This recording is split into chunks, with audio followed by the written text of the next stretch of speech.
దేవుని నామానికి మహిమ కలుగును గాక. ఇప్పుడు వచ్చిన మీ అందరికీ నా ప్రభు పేరిట నా ప్రత్యేక వందనాలు. కూర్చోండి. ఈ ఉదయకాల సమయం మంది ఎంతవరకు పాటల ద్వారా దేవుని మహిమ పరిచయం కాబట్టి మరి కొద్ది నిమిషములు దేవుని యొక్క వాక్యాన్ని ధ్యానం చేసుకుందాం. ప్రభు యొక్క మాటలను శ్రద్ధగా ఆలకించి మరి దేవుడు మనకు ఏమి నేర్పించినాయి అంటున్నాడు, దేవుడు మనల్ని ఏ రీతిగా బలపరచనంటున్నాడు, అన్నిటికంటే ముఖ్యంగా మనలో ఉన్న ఏదైనా లోపాలు, ఏదైనా లోపము ఉన్నట్లయితే ఏం చేయాలా, సరి చేసుకోవాలా. దేవుని యొక్క వాక్యం ద్వారా, దేవుని యొక్క మాట ద్వారా సరి చేసుకొని ప్రభుత్వం మనం అడుగులు వేసినట్లయితే మన ఆత్మీయ జీవితం ఫలిస్తుంది, ఫలభరితంగా ఉంటుంది, అనేకులకు మేలుకరంగా ప్రయోజనకరంగా మనము ఉంటాము. మనం జీవితంలో ఉన్న లోపాలను, బలహీనతను అలాగే పెట్టుకుని ప్రభు సన్నిధికి రావటం, ప్రభుని ఆరాధించటం, ప్రభు పని చేయటం వలన మన ఆత్మీయ జీవితానికి ఎలాంటి ఉపయోగము ఉండదు. కాకపోతే మనుషుల దృష్టికి నువ్వు ఎలా కనపడతావు, మంచివాడుగా, ప్రభు పని ఆసక్తితో చేసేవాడుగా ఉండొచ్చు, మనుషుల మెప్పు నువ్వు పొందొచ్చు, కానీ అంతరంగాన్ని చూసే దేవుడు. కాబట్టి మనుషుల అంతర్యం ఎరిగినవాడు మన దేవుడు. కనుక ఆయన దృష్టికి మనం నిందారహితంగా ఉండాలి, నిర్దోషంగా ఉండాలి. కాబట్టి ఏదైనా లోపం అన్నట్లయితే ఏం చేయాలా, వెంటనే వాక్యం ద్వారా దాన్ని మనం సరి చేసుకోవాలి. సరి చేసుకుని ప్రభుత్వ అడుగులు ముందుకు వేస్తున్నట్లయితే మన ఆత్మీయ జీవితము, తర్వాత మన శారీరక జీవితం కూడా ఫలభరితంగా ఉంటుంది, అనేకులకు మేలుకరంగా, మనకు ప్రయోజనకరంగా, దేవునికి మహిమకరంగా, దేవునికి ఘనతను తెచ్చేదిగా ఉంటుంది. తద్వారా మన ప్రవర్తన ద్వారా, మన జీవితం ద్వారా అనేకులు ప్రభు సన్నిధికి రావడానికి అవకాశం ఉంటుంది. ప్రభు కోరుకునేది కూడా అలాంటి జీవితమే. అందుకే ప్రభు మనల్ని ఏం చేస్తున్నాడు, దినదినము కూడా తన యొక్క వాక్యమును మనకు అనుగ్రహిస్తూ, తన దాసుల ద్వారా తన వాక్యాన్ని మనకు తెలియపరుస్తూ మనల్ని సరి చేయడానికి ఇష్టపడుతున్నాడు. క్రీస్తు సారూప్యతలోనికి మనను మారాలని ప్రభు ఆశపడుతున్నాడు. విన్న వాక్యాన్ని మనం ఏం చేయాలా, ఆ రీతిగా నడుచుకోవాలా. ఏదైనా లోపం ఉంటే సరి చూసుకోవాలి. దేవా, నన్ను క్షమించు, దీన్ని జయించే శక్తిని నాకు దయచేయి, దీన్ని వదిలిపెట్టడానికి నాకు కావాల్సిన ఆత్మీయ శక్తిని నాకు దయచేయమని ప్రభువుని మనం అడగాలి. అడగకుండా దేవుడు సహాయం చేయడు. కాబట్టి గమనించండి, కొద్ది నిమిషాలు దేవుని వాక్యం ధ్యానం చేసుకుందాం. అపోస్తుల కార్యంలో 3వ అధ్యాయం 1 నుంచి 10 వచనం మనం చదువుకుందాం. చాలాసార్లు విన్నట్టు వాక్య భాగ్యమే అయినప్పటికీ ప్రభు మరి ఈ దినాన మనతో ఏం మాట్లాడాలని అంటున్నాడు, మనకి ఏమి నేర్పించాలని ఆశపడుతున్నాడో మరి ఆ విషయాలు మనం నేర్చుకొని ప్రభు పనిలో మనం ముందుకు కొనసాగుతాం. చదవండి 1 నుంచి 10 వచనములు. పగలు 3 గంటలకు ప్రార్థనా కాలమున పేతురును యోహానును దేవాలయమునకు ఎక్కి వెళ్ళుచుండగా పుట్టినది మొదలుకొని కుంటివాడైన ఒక మనుషుడు మోసుకుని పోబడుచుండను. వాడు దేవాలయములోనికి వెళ్ళు వారిని భిక్షమడుగుటకు కొందరు ప్రతి దినము వానిని శృంగారమును దేవాలయపు ద్వారమునొద్ద ఉంచుచూ వచ్చిరి. పేతురును యోహానును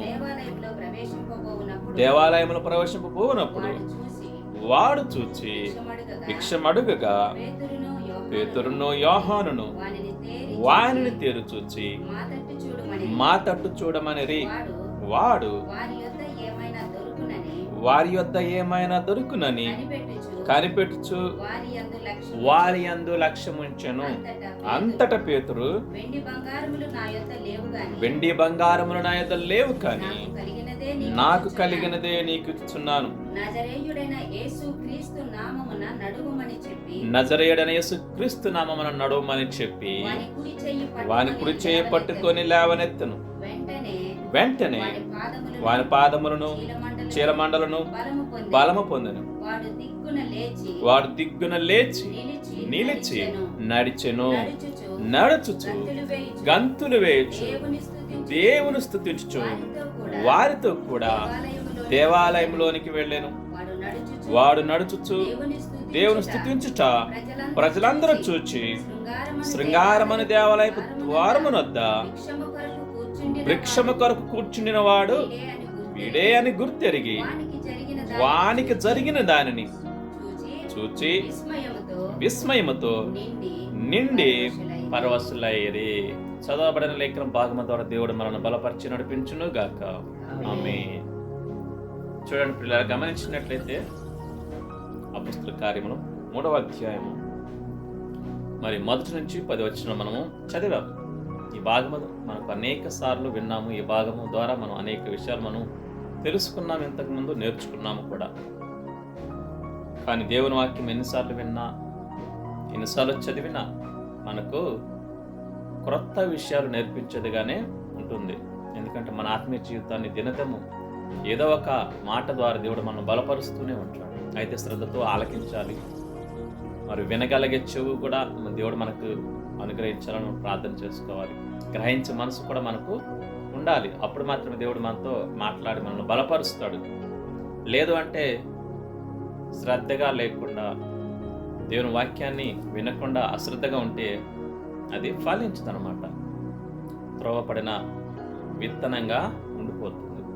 ఫలభరితమైనటువంటి జీవితం అనేది నీలో నాలో కనపడదు. కానీ దేవుని వాక్యం ఎప్పుడైనా మనం వింటున్నామంటే శ్రద్ధ, ఆసక్తి కావాలి, ఏకాగ్రత కూడా కావాలి. ఆ వాక్యం మీద మనం లక్ష్యం ఉంచాలి.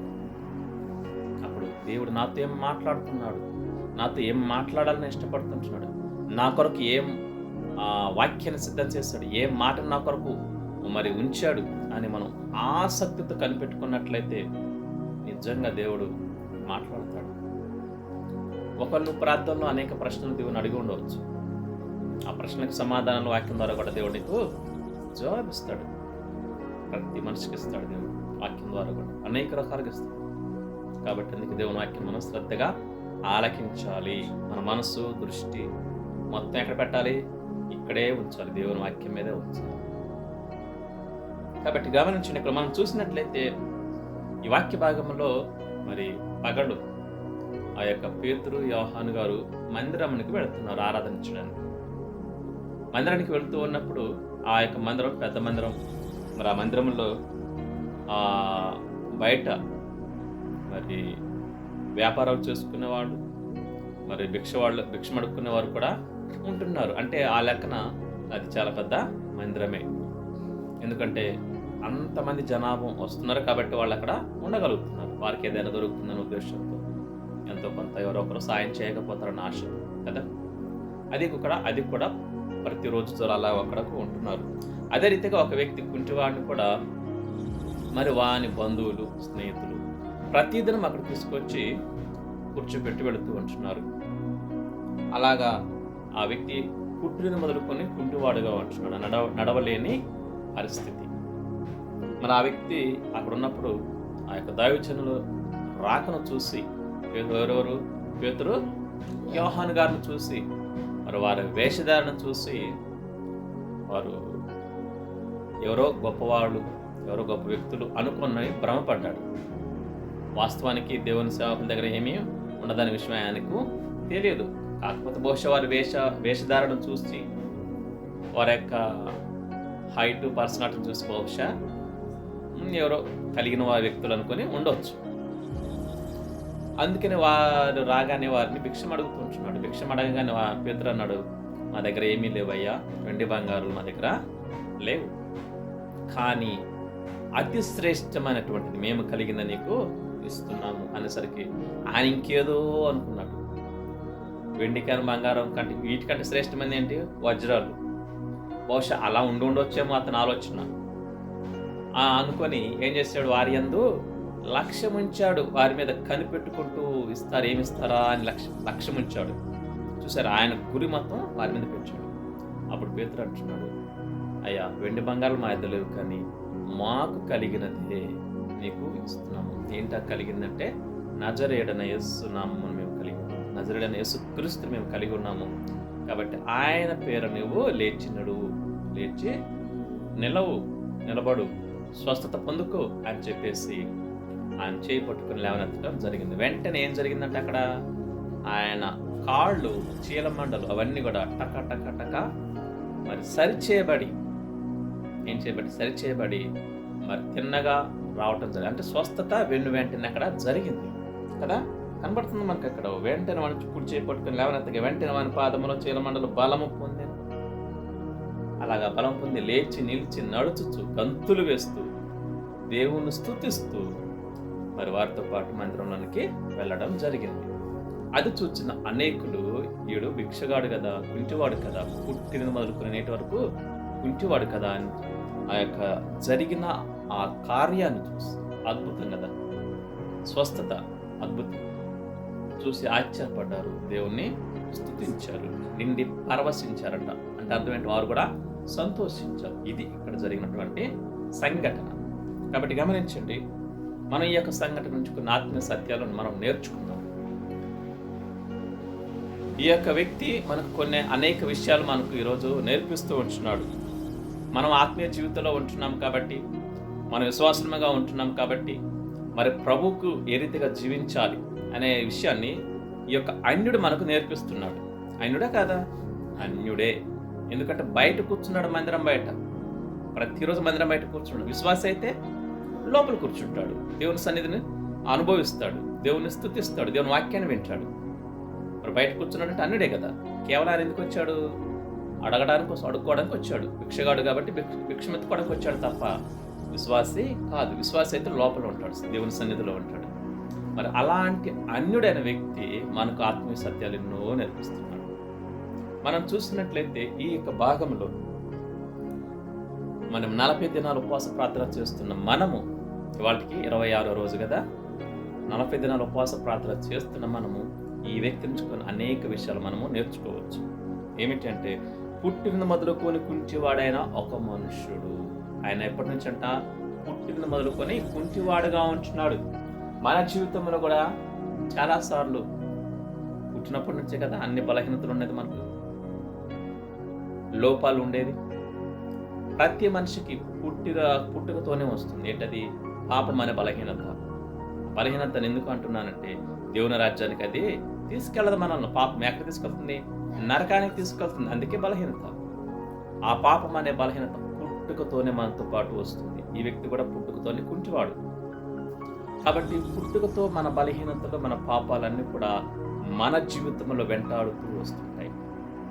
కానీ ఈ వ్యక్తి కూడా అలాగే పుట్టుకతో ఆ కుంటివాడు అయినప్పటికీ క్రమం తప్పకుండా ఎక్కడికి వెళ్తున్నాడు? దేవాలయానికి వెళ్తున్నాడు. ఎందుకు? తన పోషణ కొరకు వెళ్తూ ఉంటున్నాడు.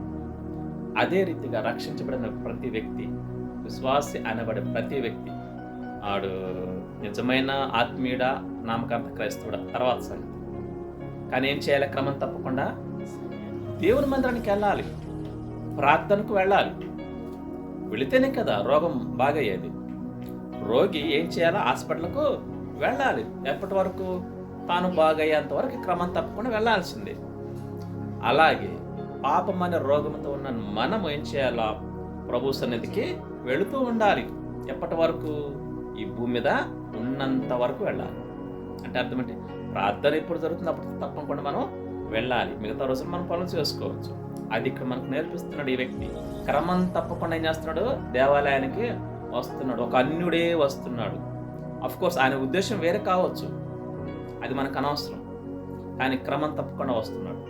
మనం కూడా క్రమం తప్పకుండా దేవుణ్ణి స్తుతించడానికి, ఆత్మీయంగా బలపరచబడటానికి, మన బలహీనతలను పోగొట్టుకోవడానికి, మన లోపాలు సరిచేసుకోవడానికి ఏం చేయాలా? దేవుని సన్నిధికి, మందిరానికి వెళ్ళాలి. నామకార్థ క్రైస్తవుడైనా, ఆత్మీయుడైనా, ఎవరైనా సరే, అవును కదా. దేవుని సన్నిధికి వెళితేనే మన రోగం మనం కుదుర్చుకోగలుగుతాం.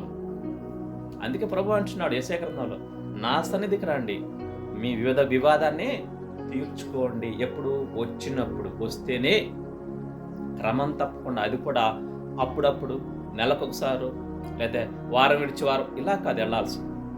క్రమం తప్పకుండా వెళ్ళాలి. ఒక్క మందిరానికే కాదు, ప్రార్థన జరుగుతున్నప్పుడు ప్రతిసారి వెళ్ళాలి. అది కూడా ఎప్పుడు?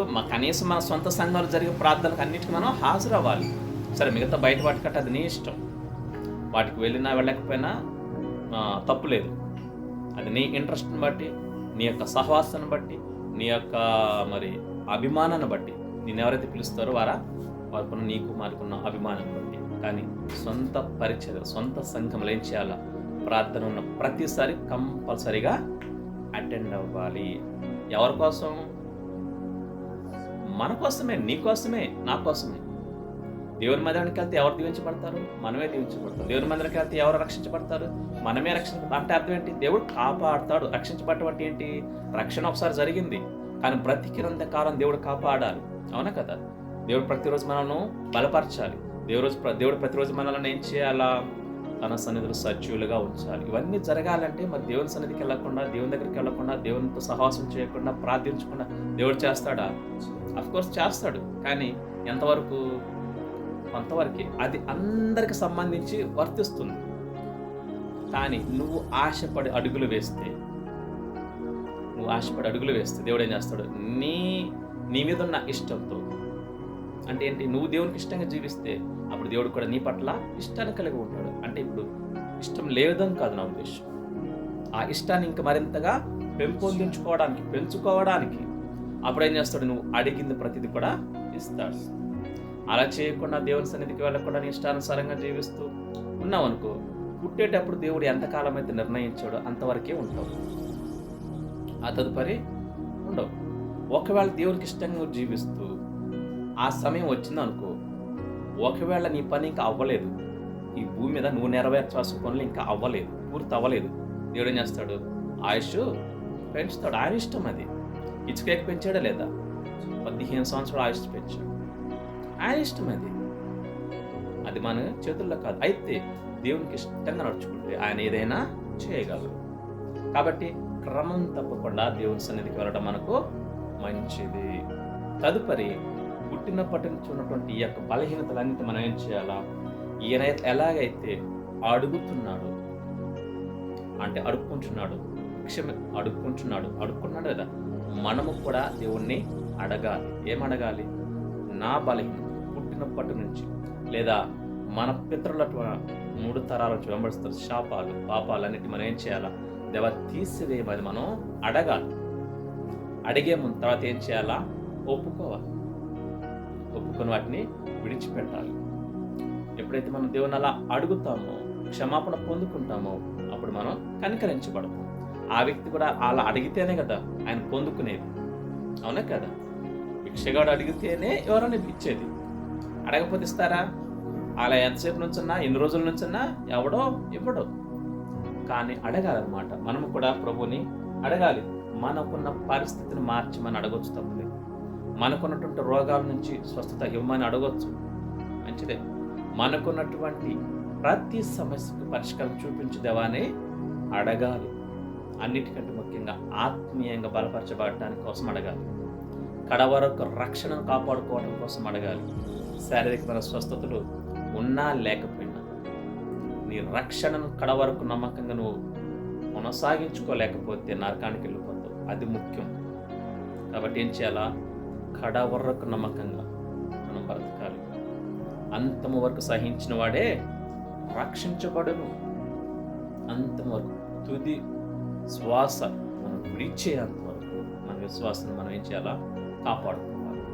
2 తిమోతి పత్రిక 4:7 మరి పౌలు గారు అన్నాడు కదా, నేను మంచి పోరాటం పోరాడాను, నా పరుగు కడముట్టించాను, విశ్వాసాన్ని కాపాడుకున్నాను.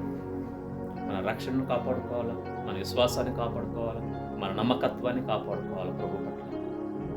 అప్పుడు నువ్వు పరలోక రాజ్యానికి వెళ్ళటానికి దేవుడు అనుమతిస్తాడు. ఈ భూమి మీద లాజరు కూడా బతికాడు కదా, ధనవంతుడు లాజరు, పేద లాజరు, దీనుడైన లాజరు, మరి కుష్ఠరోగి అయిన లాజరు, శారీరక జీవితంలో ఏమి లేనివాడే, అనారోగ్యంతో ఉన్నవాడే, కానీ ఆత్మీయ జీవితంలో ఉన్నతంగా ఉన్నాడు. అవును కదా? ఎప్పుడైతే చనిపోయాడో దేవదూతల చేత కొనుక్కోబడ్డాడు, పరదేశకు వెళ్ళిపోయాడు ప్రభు రాజ్యానికి. ధనవంతుడి లోకంలో సమస్త సుఖాలు అనుభవించాడు, కానీ పాతి పెట్టబడ్డాడు, నరకానికి వెళ్ళిపోయాడు, పాతాళానికి వెళ్ళిపోయాడు. కాబట్టి మన జీవితంలో ఏం చేయాలంటే ఆత్మీయమైనటువంటి స్వస్థత కోసం మనం అడగాలి దేవుడిని. అలా అడిగితే దేవుడు ఏం చేస్తాడు? మన ఆత్మీయ స్వస్థత నుంచి మనల్ని బాగు చేస్తాడు. ఆ తదుపరి శారీరక అన్నీ కూడా ఆటంతటిగానే వస్తూ ఉంటాయి. కాబట్టి అదే రీతిగా మనం ఏం చేయాలా? ప్రతి దినము దేవునికి మందిరానికి వెళుతూ ఉండాలి. మనం ఏ రోజుకి ఆ రోజు కూడా మన యొక్క ఒకవేళ ఏదైనా పొరపాటు జరిగింది, క్షమించబడిన తర్వాత, రక్షించబడిన తర్వాత, విశ్వాసంలో కొనసాగుతూ ఉన్నప్పుడు, ప్రభుత్వ సహవాసం చేస్తూ ఉన్నప్పుడు కొన్నిసార్లు పొరపాట్లు జరుగుతూ ఉంటాయి. అది మన చూపు ద్వారా కావచ్చు, మన ఆలోచన ద్వారా కావచ్చు, మన మాట తీరు కావచ్చు, లేదా ఏదైనా పని కూడా కావచ్చు, క్రియ కావచ్చు. వెంటనే గ్రహింపు వచ్చినప్పుడు ఏం చేయాలా? మరలా ప్రభువుని క్షమాపణ అడగాలి. దేవా, తప్పైపోయింది, నన్ను క్షమించు, అనుకోకుండా పడిపోయాను అని చెప్పేసి ఏం చేయాలి? లేవాలి. అదే పరిస్థితిలో ఉండకూడదు. అదే పరిస్థితులు పడినట్టుగానే ఉంటే ఆడికి వెళ్తావు, నరకానికి వెళ్తావు. దానివల్ల నీకు ఉపయోగం లేదు. నిత్య నరకములు, బాధలు, కష్టాలు అవి భరించలేనటువంటివి, వర్ణాతీతం ఆశ్రమంలో. కాబట్టి ఒకవేళ ఎప్పుడైనా ఏదైనా పరిస్థితులు అనుకోకుండా పడిపోయావా, మరలా నీ చేయిని పైకెత్తి ప్రభువుకి అప్పగించినట్లయితే దేవుడు 59 యెషయా 59 ఏమన్నాడు? రక్షింపక నేరకుడినట్లు నా హస్తాలు కురచ కాలేదు, కాబట్టి రక్షించడానికైనా సిద్ధంగా ఉన్నాడు. మరలా నేను లేపి నిల్చోబెడతాడు, నిలబెట్టడానికి ప్రభువు సమర్థుడు. కాబట్టి అలా అని చెప్పేసి మాటి మాటికి చేయమని కాదు నా ఉద్దేశం. అలా మాటి మాటికి పడిపోవటం మంచిది కాదు, ఎప్పుడైనా పొరపాటుగా జరిగితే. కాబట్టి అందుకే ప్రభు అంటున్నాడు, అతిక్రమం దాచిపెట్టేవాడు వర్ధిల్లడు, వాటిని ఒప్పుకొని విడిచిపెట్టేవాడు కనికరం. విడిచిపెట్టాలి, విడిచిపెడితేనే కనికరం. కాబట్టి గమనించండి, ఈ వాక్య భాగములు కూడా ఈ యొక్క వ్యక్తి ఏ రీతిగా అయితే దినదినము వారితో మరి అడుగుతూ ఉంటున్నాడు, అడిగి పొందుకుంటున్నాడు. మనం కూడా ప్రార్థనలో మనం అడగాలి, ప్రతిరోజు ప్రభుని అడగాలి. ఏమడగాలి? పాపాలు క్షమించబడుకున్న తర్వాత, మన పాపాలను ఒప్పుకున్న తర్వాత, కనికరం పొందుకున్న తర్వాత ఏమడగాలి? ఇంకేమడగాలి? మనం దేవుని యొద్ద నుంచి అనేకమైనటువంటి ఆశీర్వాదాలు ఉన్నాయి. వాటికంటే ముఖ్యంగా నా బాధ్యత ఏంటి, నా పని ఏంటి, ఈ భూమి మీదకి నన్ను ఎందుకు తీసుకొచ్చావు దేవా అనే విషయాన్ని మనం దేవుణ్ణి అడగాలి. అంతే తప్ప మొట్టమొదటిసారి నేను నాకు దీవించు, ఆశీర్వదించు, మరి కృపవారాలు ఇచ్చే అవన్నీ అడగొద్దని కాదు నా ఉద్దేశం. మొదటికి మన బాధ్యత ఏంటన్నది మనం గుర్తించాలి. ఈ భూమికి దేవుడు ఎందుకు తీసుకొచ్చాడు? మనల్ని ఒక పర్పస్ తీసుకొచ్చాడు, ఒక కారణత తీసుకొచ్చాడు. ఒక ప్రత్యేక కారణం ప్రతి వ్యక్తికి ఉంది. ఆ కారణం ఏంటన్నది మనం తెలుసుకోవాలి. ఎలా తెలుసుకుంటాం? దేవుడిని అడిగితే ఆయన చెప్తాడు. ఆ పని ఏంటన్నది అప్పుడు చెప్తాడు. అప్పుడు నీకు అప్పగించిన పనిని, నీకు అప్పగించిన బాధ్యతను ఏం చేయాలా? నువ్వు సక్రమంగా నిర్వర్తించాలి, నమ్మకంగా చేయాలి. అందుకు కావాల్సిన శక్తిని, సామర్థ్యతను, అభిషేకమును, ఆత్మను దయచేయమని అడగాలి. అడిగితే దేవుడు ఏం చేస్తాడు? ఉపవాస ప్రార్థనలు చేయాల్సిందే. మన బాధ్యత ఏంటో గుర్తించాలి. మనం అడిగితే, ప్రభువుని అడిగితే అవన్నీ తెలియపరుస్తాడు. ఈ ఉపవాస ప్రార్థనలో ప్రభువుని మనం ఆ రీతిగా అడిగితే దేవుడు ఏం చేస్తాడు? అక్కడి నుంచి కదులుతాడు నీ ప్రార్థనకు. ఎందుకు? నీ ప్రార్థనలకు జవాబు ఇవ్వడానికి. ఇక్కడ ఈ వ్యక్తి అడిగాడా లేదా? పేతురు, యోహాను గారిని అడిగాడు. అడిగిన వాళ్ళ దగ్గర ఏమి లేదు, లోకానుసారం డబ్బు ధనం వాళ్ళ దగ్గర లేదు. అయినా కానీ వాళ్ళు ఆగారు. ఎందుకు? ఆయనకి శ్రేష్టమైనది ఇవ్వడానికి. అలాగే ప్రభు నీ ఉపవాస ప్రార్థనకు ఏం చేస్తాడు? కదులుతాడు తన సింహాసనం నుంచి. ఎక్కడికి? నీ దగ్గరికి రావడానికి. దానియేలు కూడా 21 దినములు ఉపవాసం ఉండి ప్రార్థన చేశాడు. మరి గబ్రియేలు దూతను పంపించాడు. అయితే మధ్యలో అపవాది ఆపేశాడు. అయినా కానీ సమాధానం ఆగిందా? ఆగలేదు. ప్రార్థన యొక్క శక్తి అదనమాట. దేవదూతల్ని భూమి మీదకి తీసుకొచ్చింది. అపవాది సైన్యాన్ని ఆపేసింది ప్రార్థన. ఒక్క దానియేలు ప్రార్థన ఒక్కడే చేశాడు. అప్పుడు ఆ ఉపవాస ప్రార్థన ద్వారా మనము కూడా అలా ఉపవాసం ఉండి ప్రార్థిస్తే, ఏ విషయం కోసమైతే మనం ఉపవాసం ఉండి ప్రార్థిస్తున్నామో ఆ ఉపవాస ప్రార్థనకు దేవుడు కదులుతాడు. ప్రార్థిస్తే దేవుడు సమాధానం ఇస్తాడు, ఓకే, కాదంటలేదు. కానీ ఉపవాసం ఉండి ప్రార్థించు. సమస్య భారమైనప్పుడు ఉపవాసం ఉండి ప్రార్థిస్తే దేవుడు ఏం చేస్తాడు? ఆయన కదులుతాడు. అప్పుడు ఏ రీతిగా అయితే మరి యొక్క పేతురు, యోహాను కూడా దైవజనులైన వారు, ఆయన అడిగింది కేవలం ధనం మాత్రం అడిగాడు. ధనం మాత్రం ఆశించి అడిగాడు. ఈ లోకానికి సంబంధించినటువంటి, శరీరానికి సంబంధించినటువంటి ఆశీర్వాదాలు మాత్రమే ఆయన అడిగాడు. అవునే కాదు?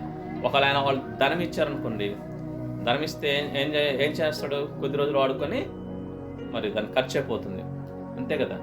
కానీ దైవజనులు ఏం చేశారు, అతనికి అతి శ్రేష్టమైనటువంటి స్వస్థతను ఇచ్చారు. అది జీవితాంతం ఉంటుంది, అంతే కదా. దానికి మించింది ఇంకా శ్రేష్టమైనటువంటిది కూడా ఇచ్చారు. ఏంటది? రక్షణ ఇచ్చారు. రక్షించబడే వారితో పాటు దేవాలయంలోకి వెళ్ళాడు, అవునా కదా, వెళ్ళాడు. కాబట్టి ఇక్కడ అలాగే మనం ఉపవాసం ఉండి ప్రార్థించినప్పుడు దేవుడు కదులుతాడు. ఏ రీతిగా అయితే ఈ దైవజనులు పేతురు, యోహాను గారు కూడా వారు కలిగినది అతనికి ఇచ్చారో, అలాగే దేవుడు మనకు తాను కలిగి ఉన్నదాన్ని మనకు ఇస్తాడు, ఇచ్చాడు. ఆల్రెడీ ఇచ్చాడు. పొందుకోవటమే లేటు. ఎలా పొందుకుంటామంటే ఉపవాస ప్రార్థనే దానికి మార్గం. కాబట్టి సమస్తమును మేలు కలుగుటకు ఆయన ఏం చేస్తున్నాడు? సమస్తము సమకూర్చి జరిగిస్తున్నాడు. అందుకే తన ఏకైక కుమారుని ఇచ్చిన దేవుడు సమస్తము ఈ కిందకి ఇవ్వడు. బ్రహ్మపత్రిక 8వ అధ్యాయంలో ఉంటుంది. సమస్తమని ఇస్తాడు దేవుడు మనకు. అయితే అది పొందుకునే విషయంలోనే పొరపాటు మనలో ఉంటుంది, నీలో ఉంటుంది, నాలో ఉంటుంది. ఎందుకంటే దేవునికి అయిష్టమైన జీవితం, దేవునికి వ్యతిరేకమైనటువంటి తలంపు, దేవునికి వ్యతిరేకమైనటువంటి బలహీనతలు ఉండటం వల్ల అవి పొందుకోలేకపోతున్నాం. అవునా? ఇప్పుడు క్యాన్సర్కి చికిత్స ఉంది లోకంలో. హాస్పిటల్కి వెళ్ళకుండా ట్రీట్మెంట్ తీసుకోకుండా ఉంటే స్వస్థత వస్తుందా? రాదు. హాస్పిటల్కి వెళ్ళాలి, ట్రీట్మెంట్ తీసుకోవాలి, అంతే కదా. అవి తీసుకుంటే అలాగే రక్షణ అనేది లోకంలో ఉంది, ఆత్మీయ ఆశీర్వాదాలు అనేవి లోకంలో ఉన్నాయి, దేవుడు ఇచ్చాడు. పొందుకునేదే లేట్. ఎవరు? మనం, నేనైనా నువ్వైనా. పొందుకోకపోవటం నీ తప్పు. దేవుడైతే ఏం చేశాడు? అవి ఇచ్చేసాడు ఆల్రెడీ. అలాగే ఈ యొక్క వ్యక్తి కూడా అంతకుముందు పొందుకోలేదు స్వస్థత, అవునా? ఎప్పుడైతే పేతురు, యోహాను గారు వారికి కలిగినటువంటి ఆ యేసయ్యను అతనికి ఇచ్చారు. మాకు కలిగినది నీకు ఇస్తున్నాము, నజరేయుడైన యేసుక్రీస్తు నామమున లేచి నిలబడు అని చెప్పినప్పుడు ఆయన దాన్ని స్వీకరించాడు. అలాగే ప్రభువు కూడా మనం ఉపవాసం ఉండి ప్రార్థిస్తున్నప్పుడు దేవుడు తన సింహాసనం నుంచి కదులుతాడు. ఏదైతే అడుగుతున్నావో దాన్ని ఇవ్వడానికి ముందుగా ఏమిస్తాడు తెలుసా? తన సన్నిధిని ఇస్తాడు, పరిశుద్ధాత్మని ఇస్తాడు, ఇంకా ఏమిస్తాడు? ఆత్మనిస్తాడు, పరిశుద్ధాత్మని ఇస్తాడు, తర్వాత అభిషేకాన్ని ఇస్తాడు, తర్వాత తన యొక్క నామాన్ని, అంటే క్రీస్తుని కలిగి ఉండటం కోసం క్రీస్తునే మనం ధరించుకోవాలి. ఆ పరిస్థితిని మనకి ఇస్తాడు. అంటే ఏంటి? క్రీస్తు మనలో ఉంచాడు, దేవుడు మనలో ఉంచాడు, పరిశుద్ధాత్మను ఇస్తాడు, అభిషేకాన్ని ఇస్తాడు. ఈ 3 ప్రతి వ్యక్తి కలిగి ఉండాలి. దేవుని కలిగి ఉండాలి. దేవుణ్ణి మనము ఈ లోకంలో మన హృదయంలో కలిగి ఉండటం అంటే అర్థం ఏంటి? దేవుని కలిగి ఉండటమే మన హృదయంలో, మన బ్రతుకులు, మన క్రియలో చూపించటం. పరిశుద్ధాత్మ అంటే అర్థం, మరి ఈ పరిశుద్ధాత్మ వలన మనం ప్రార్థించినప్పుడు కానీ మన చుట్టూ ఉన్న ప్రజలు కానీ ఏం చేయబడతారు? గ్రహించగలుగుతారు. నువ్వు ప్రార్థించిన స్వస్థత జరుగుతాయి, అద్భుతాలు జరుగుతాయి. నీ ప్రవర్తనే వారికి మరి ఆధారంగా ఉంటుంది, మార్పు చెందేవారు. తర్వాత అభిషేకం కూడా ఉంటుంది. దేవుని యొక్క అభిషేకం నీ మీద ఉన్నప్పుడు నువ్వు చేసే ప్రతి పని దేవుడు సఫలం చేస్తాడు. అనేకులకు మాదిరికరంగా ఉంటావు. అనేకులు నీ సాక్ష్యం ద్వారా ఏం చేయబడతారు? ప్రభు సన్నిధికి వస్తారు. అందుకే మనం కూడా కలిగి ఉండాల్సింది ఏంటిది అంటే దేవుని కలిగి ఉండాలి మన హృదయంలో. మన హృదయం ఏంటంట? మన హృదయము దేవుని ఆలయం, అవునా కదా. మన హృదయమే దేవుని ఆలయం. మన హృదయమే దేవుడిలో, మన హృదయంలో దేవుడు ఉండాలి. మన తలంపుల్లో ఉండాలి, మన మాటలో ఉండాలి, మన ఆలోచనలో ఉండాలి, మన క్రియల్లో ఉండాలి. ఇదే ప్రభుని కలిగి ఉంటాం అంటే అర్థం. అంటే మనం బహుశా మాట అనుకుందాం. మాటలో ఉండటం అంటే ఏంటి? దేవుని నిత్యం స్తుతించడం, దేవుని వాక్యాన్ని పలకడం, ఇతరులకు వినిపించేలాగా. అంటే కావాలని కాదు, కానీ మనం స్వార్థను ప్రకటిస్తూ ఉండాలి. దాని ద్వారా దేవుడు మరి మహిమపరచబడతారు, వారు కూడా గ్రహిస్తారు. ఇంకా మనం చూసేది కూడా ఆత్మానుసారమైనటువంటి ప్రభువుకు సంబంధించిన విషయాలు మనం చూస్తూ ఉండాలి. మన తలంపులు కూడా ప్రభువు గురించి తలంపులు ఉన్నట్లయితే మన ప్రతి పనిలో ప్రభువుని మహింపరిచిన వారుగా ఉంటాం, ప్రభువుని ఇతరులకు చూపించిన వారుగా ఉంటాం. కాబట్టి తద్వారా జనులు ఏమంటారు? నిజంగా ఈ వ్యక్తి దేవుని బిడ్డ, మంచి విశ్వాసి అయిన వారే సాక్ష్యం ఇస్తారు. యోసేపు ఒంటరిగా ఐగుప్తు దేశంలో ఉన్నాడు, కానీ మంచి సాక్ష్యం పొందుకున్నాడు. పోతిఫర్ అన్యుడు, పోతిఫర్ ఇంట్లో ఉన్నాడు యోసేపు, కానీ యోసేపుని బట్టి ఆ పోతిఫర్ దీవించబడ్డాడు. అది ఆయన చూచాడు. ఎవరు? పోతిఫర్కి అర్థమైంది. ఆదికాండం 37వ అధ్యాయం 1 వచనంలో యోసేపుని బట్టి పోతిఫర్ దీవించబడ్డాడని తెలుసుకున్నాడు. అదే రీతిగా యాకోబు కూడా ఎక్కడ తన మామ అయినటువంటి లాబాను దగ్గర హారాన్లో లాబాను దగ్గర ఉంటూ ఉన్నప్పుడు మరి అక్కడ లాబాను కూడా శకునం చూసి తెలుసుకుంటాడు. యాకోబుని బట్టి నేను దీవించబడ్డాను. చూసారా? అలా అన్యులకి అర్థమవుతుంది. మనల్ని బట్టి వారు మరి గ్రహిస్తారు, నిజంగా ఇతనితో దేవుడు ఉన్నాడు అని. ఆ సాక్ష్యం అని పొందుకోవాలి. అలా అది మనం దేవుడిని కలిగి ఉండటం. పరిశుద్ధాత్మాభిషేకం మనకు ఉండాలి. పరిశుద్ధాత్మను మనం పొందుకోవాలి. అప్పుడు ఈ లోకానికి వేరుగా మనం, ఈ లోకానికి ప్రత్యేకంగా మనము జీవిస్తాము. నిన్ను బట్టి నీ కుటుంబము, నీ ప్రాంతము, నీ బంధువులందరూ కూడా దీవించబడతారు. ఒక్క అబ్రహాము ద్వారా ప్రపంచాన్ని ఏ రీతిగా అయితే దేవుడు దీవించాడు, అదే రీతిగా నిన్ను బట్టి నీ కుటుంబాన్ని, నీ బంధువులు, నీ ప్రాంతాన్ని, నీ యొక్క కాళ్ళని మొత్తాన్ని దేవుడు దీవిస్తాడు. అయితే నువ్వు సరిగ్గా ఉండాలి. లోపము లేని జీవితం మనం జీవించాలి. కాబట్టి ఆ రీతిగా మనము ఆ యొక్క క్రీస్తుని మనం కలిగి జీవించాలి. క్రీస్తుని పోలి లోకంలో మనం నడుచుకోవాలి. పౌలు గారు సెలవిచ్చినట్లుగా, నేను క్రీస్తుని పోలి నడుచుకున్న ప్రకారం మీరు నన్ను పోలి నడుచుకోండి అని గొప్ప సాక్ష్యం ఇచ్చాడు పౌలు. మరి మనం క్రీస్తుని పోలి నడుచుకుంటున్నామా లేదనేది ఎవరు సాక్ష్యం ఇవ్వాలి? చూసే అన్యులు సాక్ష్యం ఇవ్వాలి. అలాంటి జీవితం మనం జీవిస్తే అప్పుడు ప్రభువుని కలిగి ఉన్నట్లు మనం అనేకులు చూడగలుగుతారు. మరి ఆ క్రీస్తును ఈ యొక్క దైవజనులు పేతురు, యోహాను గారు కలిగి ఉన్నారు. అదే అతనికే ఇచ్చారు, ఆయన కూడా పొందుకున్నాడు. అదే రీతి మనం ఎప్పుడైతే ఉపవాసం ప్రార్థన చేస్తామో దేవుడు కదులుతాడు. తద్వారా తన అభిషేకాన్ని మనకిస్తాడు, తన పరిశుద్ధాత్మను మనకు ఇస్తాడు. ప్రభు కూడా సెలవిచ్చాడు కదా, యేసు ప్రభు తను నిజంగా అడిగేవారికి పరిశుద్ధాత్మను ఆయన నిశ్చయంగా అనుగ్రహిస్తాడు. గుర్తుందా?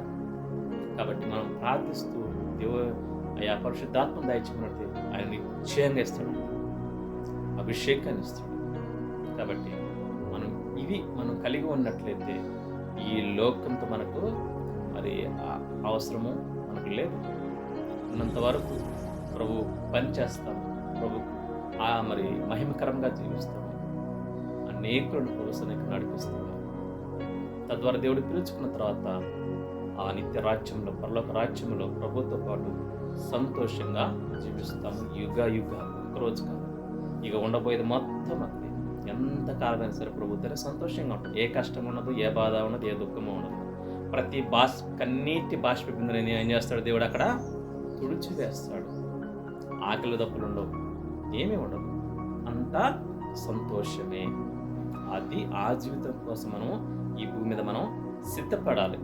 కాబట్టి ఉపవాస ప్రార్థన అంటే మనం ఉపవాసం ఉండి ప్రార్థిస్తున్నామంటే అర్థం ఏంటి? ప్రతిరోజు మందిరమునకు కానీ సంఘానికి కానీ ప్రార్థన జరిగే స్థలానికి మనం ఏం చేయాలా? వెళ్ళాలి. అదొకటే కాదు, అనుదినం వ్యక్తిగతంగా దేవునితో అధిక సమయము మనం గడపాలి. ప్రార్థన చేసుకోవాలి, బైబిల్ చదవాలి, ధ్యానించాలి, మనం దేవుణ్ణి ఆరాధించాలి. ఈ 3 తప్పనిసరిగా చేయాలి. ఈ 3 నువ్వు వ్యక్తిగతంగా నీకు ఇంట్లో నువ్వు చేసుకుంటే ఆ తదుపరి నువ్వు బయటికి వస్తావు. దేవుని పట్ల ప్రేమను పొందుకోవాలి. మనం ప్రేమను పెంచుకోవాలి. దేవుని పట్ల పెంచుకుంటే ఏం చేయబడతాం? ఎక్కడ ప్రార్థన ఉన్నా కానీ మనం పరుగు పరుగున ప్రభు సన్నిధికి పెడతాం. అది చూస్తాడు దేవుడు. ఇంట్లో ఉండి ప్రార్థన చేయటం మరి ముఖ్యం కాదు అని నేను చెప్పడం లేదు. దానికంటే దేవుని సన్నిధి, దేవుని మందిరం, సంఘము మరి ఇంపార్టెంట్. ఆ తదుపరి నువ్వు వ్యక్తిగతంగా గడపాలి ప్రభుత్వం. కాబట్టి ఇక్కడ ఈ వ్యక్తి కూడా అదే చేస్తున్నాడు. వారు కలిగి ఉన్న దానిని నజరేయుడైన యేసుక్రీస్తును అతనికి పరిచయం చేశారు. వారి ద్వారా అతను క్రీస్తును ఏం చేశాడు? సొంత రక్షకునిగా అంగీకరించాడు. ఎప్పుడైతే సొంత రక్షకుని అంగీకరించుకొని ఏం చేశాడు? మరి స్వస్థతను పొందుకున్నాడు. చూసారా, స్వస్థతను పొందుకున్నాడు, ప్రభువును కూడా స్వీకరించాడు, ప్రభువును కూడా పొందుకున్నాడు, రక్షణ పొందుకున్నాడు. వెంటనే సంతోషంగా గంతులు వేస్తూ దేవుని మందిరంలోనికి వెళ్ళటం జరిగింది. అంటే రక్షించబడ్డాడా లేదా? రక్షించబడ్డాడు. కాబట్టి మనము కూడా మన ఆత్మ జీవితంలో దేవుడు మనల్ని ఎప్పుడైనా ఒక పడిపోయిన స్థితిలో ఉంటే ఏం చేయాలా? ప్రభు వైపు చూడాలి. మన ప్రభు వైపు చూడి క్షమాపణ పొందుకొని మన హస్తాన్ని ఆయనకిస్తే ఆయన ఏం చేస్తాడు? తన మన కుడి చేతిని పట్టుకొని లేవనెత్తుతాడు. ఎప్పుడైనా ఒకవేళ పడిపోతే నేను చెప్పేది ఏం చేయాలి? మరలా పడిపోయిన స్థితిలో ఉండకుండా, ప్రభువా నన్ను క్షమించు, నీకు వేరుగా జీవించాను, నిన్ను దుఃఖపెట్టాను, నిన్ను బాధ పెట్టాను, నిన్ను హింసించాను, నా ప్రవర్తన ద్వారా, నా మాట ద్వారా, నా చూపు ద్వారా, నా క్రియల ద్వారా దయతో నన్ను క్షమించమని నువ్వు కన్నీటితో ప్రభు పాదాలు కడిగినట్లయితే మగ్దలేన మరేలాగా దేవుని కృపను నువ్వు పొందుకుంటావు. ఆయన తన కుడి చేత పట్టుకొని నిన్ను లేవనెత్తుతాడు, నిలబెడతాడు. నిలబెట్టడానికి ఆయన సమర్థుడు. గతించిన జీవితం వదిలేసేదాన్ని, అది ఏదైనా కావచ్చు, గత జీవితం ఎలా ఉన్నా సరే దాన్ని ఏం చేయాలా? వదిలేసేయాలి. ఒక పీడకాలం అనుకొని వదిలేసి ఇక నుంచి అయినా ప్రభు క్షమాపణ పొందుకొని మరలా రక్షణ ఏం చేయాలా? కొనసాగించుకోవాలి, రక్షణను కాపాడుకోవాలి. విశ్వాస జీవితంలో అడుగులు ముందుకు వెయ్యాలి, ప్రభుకి ఇష్టంగా జీవించాలి. దేవుడు ఏమైతే చెప్తున్నాడో ఆ ప్రకారంగా జీవించాలి. ఏమైతే చేయొద్దని చెప్తున్నాడో దాన్ని వదిలేయాలి, చేయకూడదు. ఏమైతే చెయ్యమని చెప్తున్నాడో అది చెయ్యాలి. చెయ్యమన్నది చేయకపోవటం కూడా పాపమే. ప్రభు చెప్పింది చేయకపోవటం పాపమే. మేలు చేయట ఎరిగియుండి అలాగూ చేయని వానికి పాపము కలుగుతుంది. చాలా జాగ్రత్త. మనము విశ్వాసం అని పేరు పెట్టుకోగానే సరిపోదు, విశ్వాసం అని బోర్డు తగిలించుకొని సరిపోదు, మందిరానికి వెళ్ళగానే సరిపోదు. బ్రతుకు మారకుండా, మన ఆలోచన మారకుండా, మన మాట మారకుండా, మన హృదయం మారకుండా, మన చూపు మారకుండా ప్రభువును ఆరాధించటం దానివల్ల ఉపయోగమే లేదు. ఏమైనా ఉపయోగమా? వ్యర్థం, సమస్తము వ్యర్థం. నువ్వు అలా చేస్తే ఇంకా రెండంతల దండ, మరి అగ్ని నీకోసం కొంచెం ఉంది. నరకంలోనే కాదు, ఈ భూమి మీద కూడా దాన్ని అనుభవిస్తావు. చాలా మందికి ఇది అర్థం కాదు. ఈ భూమి మీద నేను అనుభవించట్లేదు అనుకుంటారు. వారు జీవించిన ఆ జీవితానికి, వారు చేసిన పాపపు పనులకు ఈ భూమి మీద శిక్ష అనేది పక్కా ఉంటుంది. కాకపోతే అది గ్రహించలేనటువంటి స్థితిలో ఉన్నారు. కాబట్టి ఏదో సంపాదన కోసం పరుగులు పెడుతూ ఉంటారు, ఏదో పని కోసం పరుగులు పెడుతూ ఉంటారు, ఏదో ఉద్యోగం కోసం పరుగులు పెడుతూ ఉంటారు, ఏదో వ్యాపారం కోసం పరుగులు పెడుతూ ఉంటారు, ఏదో కూడగొట్టుకోవాలని పరుగులు పెడుతూ ఉంటారు. అదంతా పరుగులు పెట్టిన మొత్తం వ్యర్థమే. దానివల్ల కాస్తంత ఉపయోగం కూడా లేదు నీ ఆత్మీయ జీవితానికి. శారీరక జీవితానికి ఉపయోగం ఉండవచ్చేమో. నువ్వు ఆస్తులు సంపాదించుకుని పోగేసుకుంటే బతికినంతకాలం తింటావేమో, సుఖంగా బతుకుతావేమో. చచ్చిన తర్వాత నిత్య నరకానికి, ఆ దండక, ఆ అగ్నిలో కాలిపోవటం తప్ప ఏమీ ప్రయోజనం ఉండదు. కాబట్టి ఈ లోకంలో మనకు ఉన్నా లేకపోయినా, ఉంటే మంచిదే, లేకపోతే పరుగులు పెట్టాల్సిన అవసరం లేదు. దొరికిన పని చేసుకుంటూ ప్రభువును సంతోషపరిస్తే చాలు, ప్రభు పని చేస్తే చాలు, ప్రభు కోసం ఆత్మను రక్షిస్తే చాలు. ఇది మనకు ముఖ్యమైనటువంటి పని ఈ లోకంలో. దేవుడు మనకు అప్పగించిన పని ఏంటంటే ఆత్మల భారం. దేవుడు మన సంఘానికి ఇచ్చిన బాధ్యత ఏంటంటే మరి ఇతరుల కోసం విజ్ఞాపన చేయడం. మన ప్రాంతంలో ఉన్న వారి కోసం, రక్షణ లేని వారి కోసం ఏం చేయాలా? విజ్ఞాపన చేయాలా. ప్రార్థన, విజ్ఞాపన. విజ్ఞాపన అంటే మొర్ర పెట్టడం, గోజాడటం, ఏడవటం. విజ్ఞాపన అంటే ఇతరుల కోసం చేయటం, ప్రార్థన అంటే మన కోసం చేయటం. విజ్ఞాపన అనేది ఇతరుల కోసం చేయటం, ఇతరుల రక్షణ కోసం చేయటం. ప్రార్థన అనేది మన కోసం చేయటం. మన వ్యక్తిగతం కావచ్చు, మన కుటుంబం కావచ్చు, మన సంఘం కావచ్చు. ప్రార్థన అనేది మన కోసం చేసేది ప్రార్థన. ఇతరుల కోసం, నీకు తెలియని వారి కోసం, అన్యుల కోసం, నీ బంధువుల కోసం, రక్షణ కోసం చేసేది విజ్ఞాపన. అంటే ఏంటి? భారంతో చేయాలి విజ్ఞాపన. అది దేవుడు మనకి ఇచ్చిన బాధ్యత. మన సంఘానికి, మన సహవాసానికి ఇచ్చిన బాధ్యత ఏంటి? విజ్ఞాపన. ఇతరుల కోసం ప్రార్థన. దేవుడు సిద్ధం చేయమన్నాడు సైన్యం. దేనికోసం? ప్రార్థించే యోధుల కోసం. కాబట్టి అందరూ కనపడతారు, ప్రభు పరిచయం చేసేవారు అందరూ కనపడతారు, ప్రసంగించే వాళ్ళు కనపడతారు, పాటలు పాడేవారు కనపడతారు, వాయిద్యాలు కొట్టేవారు కనపడతారు, మరి మందిరాన్ని శుభ్రం చేసేవారు కనపడతారు, ఏ పని చేసినా అందరూ కనపడతారు. అవును కదా, పని చేసే వాళ్ళు అందరూ కనపడతారు. ప్రార్థించేవాడు కనిపించాడు. ఎక్కడ ఉంటాడు మరి? 4 గోడల మధ్యన ప్రార్థనతో మరి దేవుని పాదాలు పట్టుకుంటాడు. అలాంటి వాళ్ళు కావాలని దేవుడు ఆశపడుతున్నాడు. కనిపించేవన్నీ చేసే వాళ్ళందరూ సంఘంలో ఉంటారు, కానీ ప్రార్థన యోధులు ఈ దినాల్లో కరువైపోతున్నారు. అందుకే మన సంఘాన్ని, మన పరిచయం, మన సహవాసాన్ని దేవుడు అబ్రహాం పాస్టర్ గారి ద్వారా ఏం చేశాడు? నా కోసం సైనికులను సిద్ధం చేయి, గోజాడవారిని లేవనెత్తు, మరి మొర్ర పెట్టేవారిని లేవనెత్తు, మరి ఇతరుల కోసం విజ్ఞాపన చేసేవారు నువ్వు సమూహాన్ని ఏర్పాటు చేయాలి. నాకు ఇచ్చిన వాగ్దానం కూడా అది. నీవు సిద్ధపడి నీతో ఉన్న గుంపును సిద్ధం చేయి. దేనికోసం అంటే ప్రార్థించేవారు కావాలి. ఈ దినాల్లో ప్రార్థించేవారు లేకనే ఈ లోకము నశించిపోతుంది, నరకానికి మరి ఏడవబడుతుంది. ఆనాడు అబ్రహాం గారు లోతు కుటుంబం కోసం ఎంతగా దేవుని ఎదుట విజ్ఞాపన చేస్తూ వచ్చాడో తెలుసా? సొదొమ గొమొర్రా పట్టణాల రక్షణ కోసం. ప్రభువా, ఆ ట్విన్ సిటీస్లో 50 మంది ఉంటే కాపాడతావంటే కాపాడతానన్నాడు. 40 మంది ఉంటే కాపాడుతాను, 30 మంది ఉంటే కాపాడుతాను, 20 మంది ఉంటే కాపాడుతాను, చివరికి 10 మంది ఉన్నా సరే ఆ 2 నగరాలను నేను కాపాడుతాను. ఆ రెండు నగరాల్లో అప్పుడు జనాభా 5 లక్షల మంది. మరి 5 లక్షల మంది, కనీసం 10 మంది కూడా లేరు విజ్ఞాపన చేశాడు, ఒక్క అబ్రహాం తప్ప. చూసారా? 10 మంది ఉన్నా సరే ఆ 2 నగరాలు నేను కాపాడుతాను. సొదొమ గొమొర్రా 2 పట్టణాలు, సొదొమ 1, గొమొర్రా 1. కాబట్టి మరి 10 మంది కూడా లేరు. కాబట్టి ఇక అబ్రహాం ఏమీ చేయలేకపోయాడు. కానీ అబ్రహాము విజ్ఞాపన ద్వారా లోతు కుటుంబాన్ని రక్షించాడు.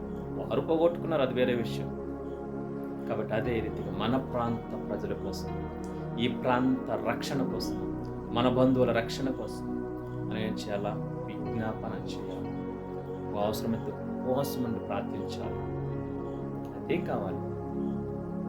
అమెరికా దేశంలో ఇంతకుముందు చెప్పాను అనుకుంటాను, ఒక మంత్రి ఈరోజు ఇన్ని యాక్సిడెంట్స్ జరగాలి, ఈరోజు ఇన్ని నేరాలు ఘోరాలు జరగాలని శాసించి, అలా జరుగుతూ ఆమె ఏమైతే శాసిస్తుందో అన్ని జరిగిపోతూ ఉండేవి. అనేక ఇంకా చట్టపరమైనటువంటి వ్యతిరేక కార్యకలాపాలు అన్నీ జరుగుతూ ఉండేవి. అలా జరుగుతూ ఉన్నప్పుడు దేవుడు ఏం చేశాడంటే, మరి అపవాది భయంకరంగా విజృంభిస్తున్నాడు. భయంకరమైన పరిస్థితులు, హత్యలు, మానభంగాలు, మరి యాక్సిడెంట్స్, కుటుంబాల్లో సమాధానం లేకపోవడం, మా ఆత్మహత్యలు, ఇలా భయంకరమైనటువంటి పరిస్థితులు జరుగుతుంటే దేవుడు ఊరుకుంటాడా? తన ప్రజలను ఏం చేశాడు? ఒక సేవకుడిని లేవనెత్తాడు. ఆయన ఏం చేశాడు? గ్రహించాడు. ఆయనకి దేవుడు గ్రహింపించాడు. ఎందుకు ఎట్లా జరుగుతుంది? ఎప్పుడు చూసిన పేపర్ చూసినా అవే కనపడుతున్నాయి. ఇంతకుముందు లేదంటే విపరీతంగా జరుగుతుంది. ఈమె శాసిస్తుంది, మనిషే అపవిత్రాత్మ చేత ఆ శక్తిని పొందుకొని శాసిస్తుంది, జరుగుతున్నాయి. ఆ దేవుడు కూడా ఒక దైవజనుడికి గ్రహింపించి ఉపవాస ప్రార్థనకు నాంది పలికాడు. ఆ వ్యక్తి మొదటగా ఉపవాసం నుండి ప్రార్థన చేశాడు, తన కుటుంబ రక్షణలోకి వచ్చేసింది, దేవుని హస్తాలకు వచ్చింది. ఆమె ఏమి చెప్పినా కానీ నేను ఈ కుటుంబాన్ని తాకలేకపోతున్నాయి. తర్వాత సంఘాన్ని లేవనెత్తాడు ఉపవాస ప్రార్థన ద్వారా. ఆ సంఘాన్ని ఎప్పుడైతే లేవనెత్తిందో తన ప్రాంతం, ఆ యొక్క నగరం అంతా కూడా కాపాడబడుతుంది. అంటే అర్థం ఏంటి? ఆ నగరంలో ఏమీ జరగట్లేదు. తర్వాత ఈ సంఘం నుంచి ఇంకో సంఘం అట్లా ఆ యొక్క మరి పట్టణం నుంచి జిల్లాకు వ్యాపించింది. ఆ జిల్లా అంతా కాపాడబడుతుంది. ఆ జిల్లా నుంచి ఇంకా అనేక జిల్లాలు, ఆ జిల్లా నుంచి ఇంకా వేరే రాష్ట్రానికి, అట్లా దేశమంతా ఉపవాస ప్రార్థనలో ఒక ఉజ్జీవం కలిగించారు ఒక్కరి నుంచి. అప్పుడు అన్నీ కూడా ఆగిపోయినప్పుడు అప్పుడే ఆమె పలుకుతుంది, కానీ జరగట్లేదు. ఎందుకు ఎట్లా జరగట్లేదు అనేసరికి ఆమెకు అర్థమైంది, తనకు కూడా ఉన్నాయి కదా అపవిత్రాత్మ శక్తులు, అది ఎవరు నాంది అసలు అనేసరికి ఆ మొదటి వ్యక్తి దగ్గరికి వచ్చింది. ఆ మొదటి వ్యక్తి దగ్గరికి పంపించింది. తనకున్న శక్తిని అంతా ఉపయోగించింది ఆయన్ని చంపాలని. కానీ ఆయనే తాకలేకపోయాయి. వచ్చినట్టు దెయ్యాలన్నీ కూడా ఆయన తాకలేక ఏం చేసాయి, మరలా రివర్స్ వెళ్ళిపోయాయి, ఆమె దగ్గరికి వెళ్ళిపోయాయి. మేము ఆయన తాకలేకపోతున్నాం. ఆయన చుట్టూ మహాశక్తి ఉంది, దేవుని కాపుదల ఉంది. కాబట్టి పడుకున్న మమ్మల్ని లేపేవు కదా, ఇప్పుడు మాకు ప్రాణం కావాలి, కాబట్టి నిన్నే చంపేస్తామని వెంటబడేసరికి ఆమె పరుగులు పెడుతూ మొదటగా ఏ గ్రామంలో అయితే ఏ దైవజనుడిని అయితే దేవుడు లేవనెత్తాడో గొప్ప ఉద్యోగం కోసం ఆయన దగ్గరికి వచ్చేసింది. ఆయనే చంపాలనుకుంది. ఆయన దగ్గరికి వచ్చినప్పుడు ఆయన అడిగాడు, ఎవరమ్మా ఏంటంటే అనేక విషయాలు చెప్పిన తర్వాత ఆయన మరలా ఆమె తప్పు ఒప్పుకుంది. దేవుడు ఏం చేశాడు, మరలా తనకు అవకాశం ఇచ్చాడు. అంత భయంకరమైనటువంటి స్థితిలో ఉన్నా సరే ఆమె ఒప్పుకొని గ్రహించింది, ఇది దైవశక్తి కాదు, ఇచ్చిన నరకానికి నేను వెళ్ళిపోతానని చెప్పేసి ఆయన దగ్గర మొరపెట్టుకున్నప్పుడు ఆయన ప్రార్థించాడు. ఆ వచ్చిన శక్తులన్నింటినీ పంపించేశాడు. దేవుని కాపుదల ఆమెకు వచ్చింది, ఆమె కూడా రక్షించబడింది. చూసారా, ఒక్క వ్యక్తి ద్వారా గొప్ప ఉద్యమం ఆ యొక్క అమెరికా దేశంలో ఉంది. అలాగే మన ప్రాంతంలో కూడా మనం ఏం చేయాలా, ఒక్కరమా ఇద్దరమా ముగ్గురమా కదా, ఉన్నటువంటి ప్రతి ఒక్కరు ఉపవాస ప్రార్థన ద్వారా ప్రాంతాన్ని మనం కదిలించాలి.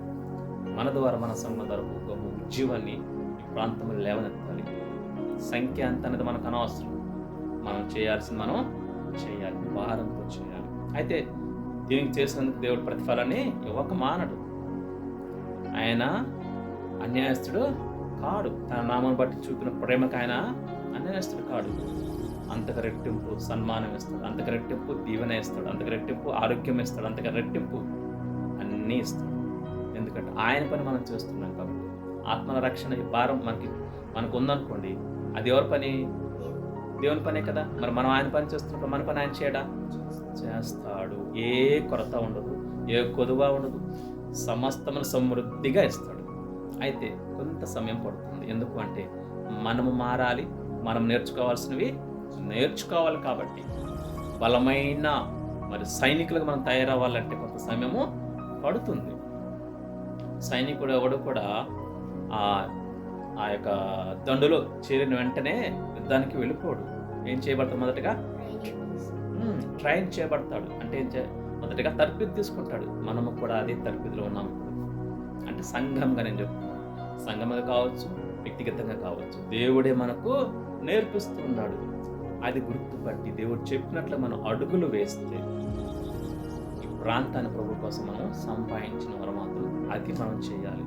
అదే దేవుడు కోరుకునేది. అందుకే భూమి మీదకి మనల్ని తీసుకొచ్చాడు. అందుకే ఉపవాస ప్రార్థన మనకు దేవుడు చేయిస్తున్నాడు. ఏదో ఊరికే చేయించట్లేదు, ఏదో మన స్వార్థం కోసమో మనం బాగుపడాలనో ఇది కాదు. ఏంటి? గ్రామం ప్రాంతం ప్రభు వైపు తిరగాలి, ప్రభువుని కనపరచాలి, ఆ గొప్ప దేవుణ్ణి తెలుసుకోవాలి, పాపం నుంచి శాపం నుంచి విడిపించబడాలి, నరకం నుంచి తప్పించబడాలి. అందుకు నిన్ను ఏర్పాటు చేసుకున్నాడు. ఊరికే ఏర్పాటు చేసుకోవాలి, ఊరికే రక్షించలా. కాబట్టి ప్రతి మనిషి ఒక బాధ్యత అంటూ దేవుడు ఇచ్చాడు. అదేంటి ఆ బాధ్యత? ఇతరులను ప్రభు సన్నిధికి నడిపించటమే. అది మానేసి నేను రక్షించబడ్డాను కదా, నేను విశ్వాసిని కదా, నేను ఆత్మీయుడు కావచ్చు, నువ్వు విశ్వాసమే కావచ్చు, ఆత్మీయుడే కావచ్చు, లోపము లేకుండా జీవించవచ్చు, తప్పులేదు, మంచిదే. కానీ ప్రభువు కోసం నువ్వేం చేస్తున్నావు? నువ్వు రక్షించబడి నువ్వు ఒక్కడే పరలోకానికి వెళ్తే సరిపోతుందా? చాలదు. ప్రభు అడుగుతాడు రేపటి రోజున, నీకు ఇన్ని సంవత్సరాలు ఆయుష్ ఇచ్చాను, ఒక 70 సంవత్సరాలు ఆయుష్ ఇచ్చాను, నువ్వు రక్షించబడ్డ బాగానే ఉంది, మరి నీ కుటుంబం, నీ గ్రామం, నీ ప్రాంతం మరేం కావాలి? నిన్ను ఎందుకు రక్షించాను? నీకెందుకు మరి నా సన్నిధికి నడిపించాను? వారి కోసమే కదా నేను నీ లోకానికి వచ్చినందుకు. ప్రతి మనిషిని రక్షించడానికి. మీరు వెళ్ళి సమస్త జనులను శిష్యులుగా తయారు చేయమని చెప్పారా లేదా? చెప్పాడు దేవుడు. మత్తయి సువార్త 28 చివరి వచనంలో, మీరు సర్వలోకమునకు వెళ్ళి సర్వ సృష్టికి సువార్తను ప్రకటించండి, అనేకులను శిష్యులుగా చేయండి అన్నాడు. మనం చేయాల్సిన బాధ్యత ఏంటి? శిష్యులను తయారు చేయడం. మనకు కాదు శిష్యులు, దేవునికి శిష్యులుగా తయారు చేయటం. అంటే ఏంటి? రక్షణలకు నడిపించడం. అది ముఖ్యం. ప్రతి మనిషి చేయాల్సిన బాధ్యత. ఆడు ఎవడైనా సరే, నేనైనా, మీరైనా, నువ్వైనా, ఎవరైనా కావచ్చు, లోకంలో గొప్పవారే కావచ్చు, కానీ ప్రభు దృష్టిలో అందరూ సమానమే. ప్రభు దృష్టిలో గొప్ప తేడా అనే సంబంధం ఏదీ లేదు. మనం చేయాల్సిన మొదటి బాధ్యత ఏంటి అంటే అనేకుల కొరకు మొరపెట్టడం, అనేకుల కొరకు విజ్ఞాపన చేయటం. ఈ ప్రాంతాన్ని ప్రభు కోసం మనము సంపాదించాలి, రక్షణకు నడిపించాలి ప్రతి వ్యక్తిని. అలా చేస్తే దేవుడు మనల్ని బహుగా దీవిస్తాడు. అప్పుడు వస్తాయి ఆశీర్వాదాలన్నీ, నువ్వు అడగక్కర్లా, వాటంతటికి అవే నీ అంట పరిగెత్తుకు వస్తాయి. ఇంతమంది గుర్తు చేశాను, మొదటి పేతురు పత్రిక 3 ఎంతమంది వచ్చిన మీరు ఆశీర్వాదమునకు కారకులా ఉండటానికే పిలువబడ్డారు.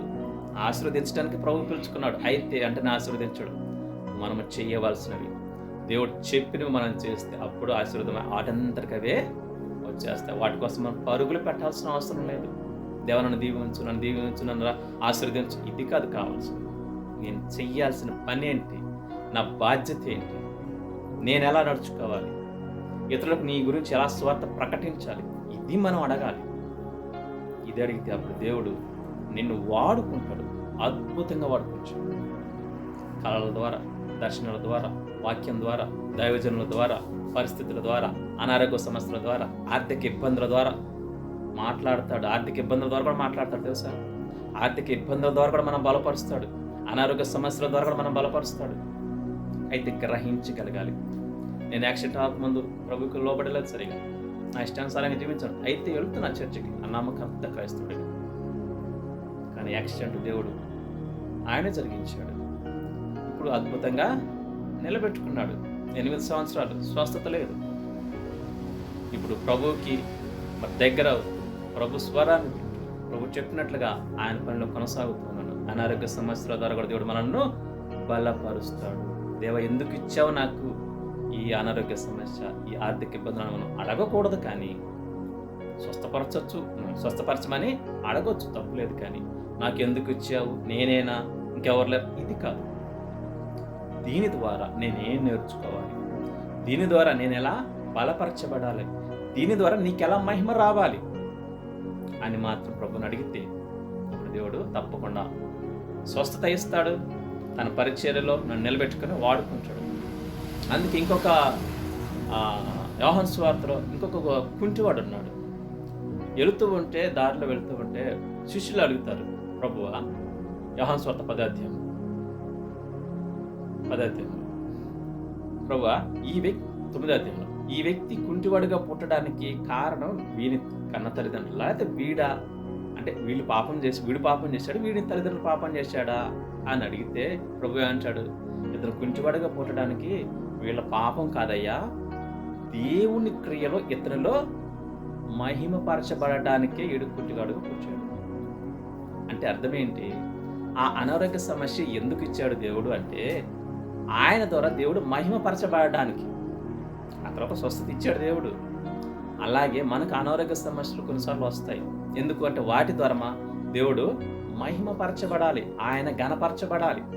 కొన్ని పెద్ద అనారోగ్య సమస్య వచ్చింది అనుకుందాం, ఏ క్యాన్సర్ వచ్చింది అనుకుందాం. నువ్వు ప్రభు సన్నిధికి వచ్చి నమ్మకంగా ప్రభుత్వం ఇష్టంగా, దేవునికి ఇష్టంగా జీవిస్తూ నమ్మకంగా ప్రభు పరిచయం కొనసాగుతూ నువ్వు అడిగేవను,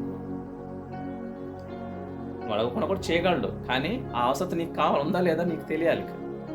అప్పుడు నువ్వు అడిగినప్పుడు దేవుడు అద్భుతంగా ఒక్క రోజులో నేను స్వస్థత ఇచ్చాడు అనుకో, దానివల్ల నీకు దేవునికి మహిమ కాదా? నువ్వు సాక్ష్యం చెప్పుకుంటావా లేదా? దేవుడు నాకు ఈ భయంకరమైన అనారోగ్య సమస్య నుంచి కాపాడాడు అని మనం అనంతరాన్ని చూసుకున్నాం కదా. 2 క్యాన్సర్ పేషెంట్లు అద్భుతంగా స్వస్థత ఇచ్చాడు, డాక్టర్ చేతులు ఎత్తేసారు. ఆయన దేవుడు ఏం చేశాడు? స్వస్థపరిచాడు. దానివల్ల ఏమైంది? దేవునికి మహిమ వచ్చింది. అందుకే అనారోగ్య సమస్యలు కూడా దేవునికి మహిమ రావడానికి ఇస్తాడు. అది మనం గ్రహించక హాస్పిటల్స్ చుట్టూ అంటే వెళ్ళొద్దని కాదు నా ఉద్దేశం, అదే గురిగా వెళ్ళకూడదు. దేవుని పక్కన పెట్టేసి దేవుని మర్చిపోయి ఇది ఎలా బాగా అవుతుందని హాస్పిటల్కి వెళ్ళటమో, లేకపోతే ఇంకొక వేరే చోటకి వెళ్ళటమో, లేకపోతే ఇంకొక చోట నాటు వైద్యం దగ్గరికి వెళ్ళటమో, ఇట్లా పరుగులు పెట్టడం కాదు. పరమ వైద్యుడు ఆయనకి అసాధ్యమా? పరమ వైద్యుడు అని దేవునికి సమస్తము సాధ్యమే. ఇచ్చినవాడు తీయటం చేత కదా. కాబట్టి హాస్పిటల్ చుట్టూ లేకపోతే భూత వైద్యుల చుట్టూ వీళ్ళ చుట్టూగా మనం పరిగెత్తాల్సింది. దేవుని పాదాలు పట్టుకుంటే ఆయన ఏం చేస్తాడు? స్వస్థత వెంటనే ఇస్తాడు. నిన్ను స్వస్థపరచు యెహోవాను నేనే, నీకు గాయం చేసేది నేనే, దాన్ని మాన్పేది. మరి అన్ని మాటలు చెప్పిన దేవుణ్ణి వదిలేసి మన ఇష్టానుసారంగా పరుగులు పెడితే ఏం జరుగుతుంది? పోనీ మీ జీవితంలో జరిగింది కదా. 13,000 పోగొట్టుకున్నారు. దేవుడు ఒక్క రూపాయి ఖర్చు లేకుండా పూర్తి స్వస్థత ఇచ్చాడు. పరమ దేవుడు, ఆయన్ని మనం కలిగి ఉండాలి. ఈ వ్యక్తి కుంటివాడనే వ్యక్తి ఆ దేవుడిని కలిగి ఉన్నాడు. తద్వారా తన జీవితంలో దేవుడు మహిమపరచబడ్డాడు. అవునా కదా? ఆయన రక్షించబడ్డాడు, ఆయన కుటుంబం రక్షించబడింది. అంతేకాదు, ఏం చేయబడ్డాడు? ఆయన ద్వారా అనేకులు కూడా రక్షణలోకి వచ్చాడు. అనేకులు కూడా సంతోషించారు. అది మనం చేయాల్సిన జీవితం. ఉపవాస ప్రార్థన చేస్తున్నామంటే ఉన్నటువంటి బలహీనతను వదిలిపెట్టుకోవాలి. ఉన్నటువంటి ఆ యొక్క ఇంకేమైతే ఉన్నట్టు దేవునికి అయిష్టమైనటువంటి ఆ యొక్క ప్రతి బలహీనత మనం వదిలివేసుకోవాలి. ఒకవేళ మన చేత కాదు, ఒక్కోసారి ఒక్కొక్క బలహీనత వదులుకోవటం అంత ఈజీ కాదు. కన్నీటితో ప్రభు పాదాలు పట్టుకుని ఉపవాసం ఉండి ప్రార్థిస్తే దానికోసం దేవుడు ఏం చేస్తాడు? తప్పకుండా తీసేస్తాడు, పరిపూర్ణతకి నడిపిస్తాడు. క్రీస్తు సారూప్యములోకి మనల్ని నడిపిస్తాడు. తద్వారా మనం రక్షించబడతాము, మన కుటుంబం రక్షించబడుతుంది, మన గ్రామం రక్షించబడుతుంది. అనేకులు ప్రభు సన్నిధికి నడిపించే వారమే మనం ఉంటాం. ఈ కుంటివాడు వ్యక్తి అదే చేశాడు. ప్రభువుని కలిగి ఉన్నాడు. ఆయన ద్వారా దేవుడు మహిమపరచబడ్డాడు. ఆయన ద్వారా ఆయన కుటుంబ రక్షణలోకి వచ్చింది. ఆయన ద్వారా మరి చుట్టూ ఉన్నటువంటి అనేక మంది జనాలు ఏం చేశారు? దేవుని మహిమపరిచారు, రక్షణలోకి కూడా వచ్చారు. ఆయన బట్టి వారు సంతోషించారు. చివరి వచ్చిన అవునా కదా? జరిగిన దానిని చూచి విస్మయంతో నుండి పరవశులయ్యారు. ఎవరో అనేకులు. కాబట్టి మనము కూడా తుది శ్వాస మనలో ఉన్నంత వరకు ప్రభు మహిమార్థమై మనము జీవించాలి. అందుకు ఉపవాస ప్రార్థన చేయాలి. మన పని ఏంటి, మన బాధ్యత ఏంటి, మనల్ని దేవుడు ఎందుకు ఈ భూమి మీదకి తీసుకొచ్చాడు అనే విషయం కోసం ప్రభువుని అడిగితే దేవుడు తప్పక మనకు జవాబిస్తాడు. ఉపవాసం నుండి ప్రార్థన చేయటం వల్ల మనకున్న బలహీనతను మనం జయించగలుగుతాము. మనకున్న లోపాలను మనము సరిచేసుకోగలుగుతాము. అయితే న్యాయంగా యథార్థంగా అడగాలి. వేషధారణ బ్రతుకు ఉండకూడదు. మనుషులు మెచ్చుకునేలాగా అయ్యా నన్ను క్షమించు, నేను వదిలేస్తున్నానని చెప్పి మరలా పక్కకి వెళ్ళిపోయి ఇష్టానుసారంగా జీవిస్తే దేవుడు చూడ్డా? దేవునికి తెలియదా? అందుకే అన్నాడు దేవుడు వెక్కిరించబడడు. మనుషుడు ఏ పంటను విత్తును ఆ పంటనే కోస్తాడు. కాబట్టి గమనించండి, తిమోతి పత్రిక మంది వస్తుంది. దేవుడు వెక్కిరించబడడు. చాలా జాగ్రత్త. దేవుడు చూడలేదని చెప్పేసి మందిరంలో ఒకలాగా ఇంట్లో ఒకలాగా ఉంటే నష్టపోయేది నువ్వే. దేవుడు మరి ఆయన చేతకనవాడు కాదు, ఆయనకు తెలియదంటే ఏమీ లేదు. కాబట్టి మన జీవితం ద్వారా దేవునికి మహిమకరంగా ఉండాలి తప్ప, మన జీవితం ద్వారా అనేకులు ప్రభు సన్నిధికి రావాలి తప్ప, మన జీవితం ద్వారా దేవుడు ఘనపరచబడాలి తప్ప మన మహిమను మనం కోరుకోకూడదు. మన మహిమ అంటే ఏంటి అర్థం? నేనే గొప్పవాడిని, నా వల్లే జరిగింది, నేనే చేయగలిగాను. ఇది నీ స్వార్థం. ఇది నీ మహిమను నువ్వు ఎత్తుకుంటున్నావు.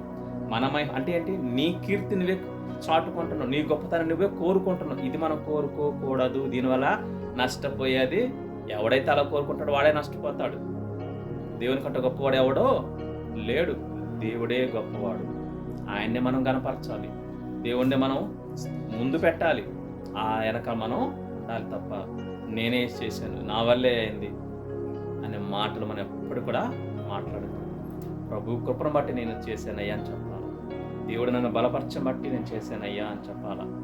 అంతే తప్ప మనల్ని ముందు పెట్టుకోవడం, దేవుని ముందు పెట్టాలి. అందుకే మొన్నటి వన్డే క్రికెట్ మ్యాచ్లో ప్రపంచ మహిళల క్రికెట్ కప్లో ఎవరో చూసారు, విన్నారా?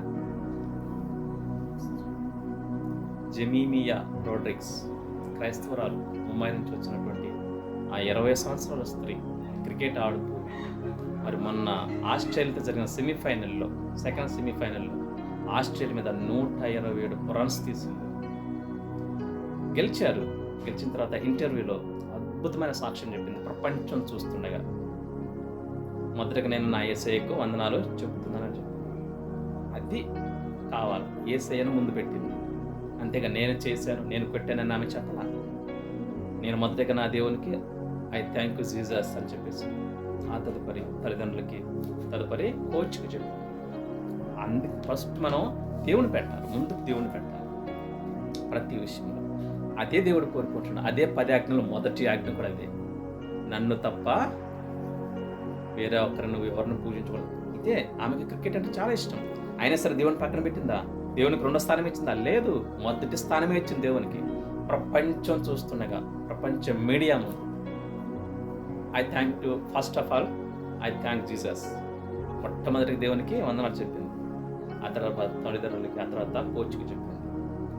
అది మనం ఏదైనా చేసామంటే, ఏదైనా సాధించామంటే కేవలం దేవుని కృప వల్లనే. ఆమె అడుగుతూ ఉన్నప్పుడు టెన్షన్ అన్నప్పుడు ఒక్కటే వాక్యం ఆమె బుర్రలో పరుగులు పెట్టింది. ఏంటి ఆ వాక్యం తెలుసా? మీరు నిలబడి నిలబడి చూడండి, నిలుచుండి చూడండి, కార్యం చేసేది నేను అని ఆ వాక్యం ఆమెలో మరి పదే గుర్తుకు వచ్చింది. నువ్వు నిల్చొని చూడు, నేను చేస్తానని దేవుడు ఆమెతో మాట్లాడాడు. అద్భుతంగా చేశాడు, దేవుడే చేశాడు. 127 పరుగులు, అసాధ్యమైన దాన్ని ఆమె సాధ్యం చేసుకోగలిగింది. అంతేకాదు, ఫైనల్లో కూడా దక్షిణాఫ్రికా మీద మరి గెలిచి మొట్టమొదటిసారిగా ప్రపంచ విజేతగా ఇండియా నిలబడగలిగింది. దేవుని కృప. మనం ఏది చేసినా, ఏ పని చేసినా దేవుణ్ణి ముందు పెట్టుకోవాలి. దేవుని వలనే నేను చేశాను, దేవుని కృప వలనే నాకు ఇది సాధ్యమైంది, కానీ నా వల్ల కాదు. అందుకే యోసేపు కూడా అంటాడు, యోసేపు ఐగుప్తులో ఉన్నప్పుడు ఆ రాజు గారు పిలిపిస్తారు. ఆయన 2 కళలు కంటాడు. కళలు కన్నప్పుడు ఆ కళలకు భావాలు ఎవరో చెప్పలేకపోతారు. అప్పుడు యోసేపుని పిలిపించినప్పుడు యోసేపు వస్తాడు, ఆ కళలు చెప్తాడు. చెప్పినప్పుడు యోసేపు ఏమంటాడు తెలుసా? అద్భుతమైన సమాధానం. ఈమె జెమీమా రోడ్రిక్స్ చెప్పినట్లే, అంటే యోసేపు ముందు చెప్పాడు అనుకోండి, ఏమంటాడంటే ఇది నా వలన కాదు, దేవుడే నీకు సమాధానం ఇస్తాడు అని చెప్పి. నా వల్ల కాదు, ఎవరు ఇవ్వాలి? దేవుడే ఇవ్వాలి సమాధానం అని చెప్పి అప్పుడు సమాధానం చెప్పి చూసారు, దేవుడినే ముందు పెట్టు.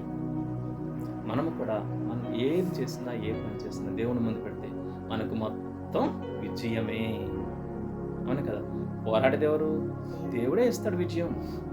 మీరు నిలుచుండి చూడండి, ఈ దినాన చూసిన ఐగుప్తీయులను మరలా జీవితంలో ఎప్పటికీ మీరు చూడరని వాక్యం నిర్గమాకాండం 15వ అధ్యాయంలో ఉంటుంది అన్నమాట.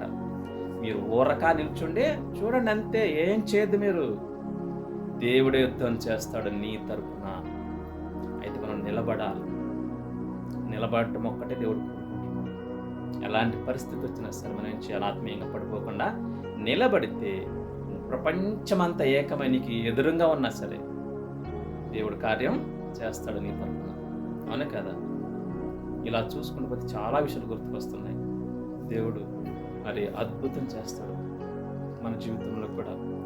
ఈ వ్యక్తి ద్వారా, ఈ శృంగారమైన దేవాలయంలో భిక్షం అడుక్కున్న వ్యక్తి పుట్టింది మొదలుకొని మరి పాపముల చేత, అపరాధముల చేత మరి ఆ శాపాన్ని, పాపాన్ని అనుభవిస్తూ ఉన్నాడు. అవును కదా? ఆ కుంటితనం, కాళ్ళు నడవలేని స్థితి శాపమే అది. కానీ ఎప్పుడైతే ఆయన దేవుని వైపు చూచాడు, ఆయన ప్రార్థించాడు. ఎవరిని? ప్రార్థనే. వాళ్ళని అడగటం అంటే ప్రార్థన. దైవజనులు ఎవరు ఉంటారు? దేవుడు ఉంటాడు.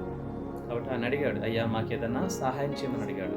కానీ కరుణించిన దేవుడు ఏం చేశాడు? ఆయన్ని లేవనెత్తాడు, నిలబెట్టాడు, ఆత్మీయ స్వస్థత ఇచ్చాడు, శారీరక స్వస్థత కూడా ఇచ్చాడు.